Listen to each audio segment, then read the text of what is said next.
पुढची बातमी बघूयात। अति मुसळधार पावसामुळे बीड जिल्ह्याचा दुष्काळ हा पूर्णपणे मिटवून टाकलाय।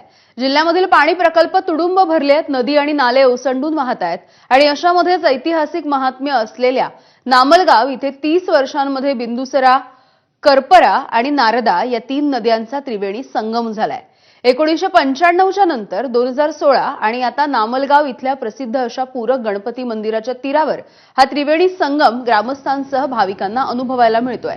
या त्रिवेणी संगमाचं वैशिष्ट्य नेमकं काय आहे जाणून घेतलंय आमच्या प्रतिनिधींनी।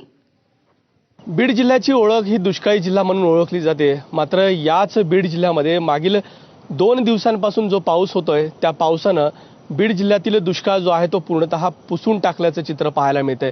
सध्या मी अशाच एका नदीच्या तीरावरती उभा आहे, ज्या नदीचा संगम जो आहे तो त्रिवेणी असा होतो। ज्या ठिकाणी माझ्या समोर पाहताय ती बिंदुसरा नदी आहे, करपरा आहे, नारदा आहे।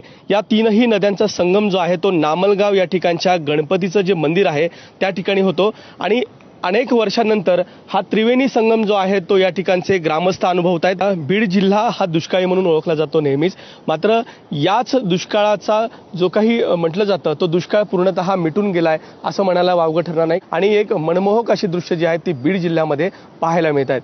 सहकारी प्रमोद जोशी यांच्यासह विकास माने, एबीपी माझा, बीड।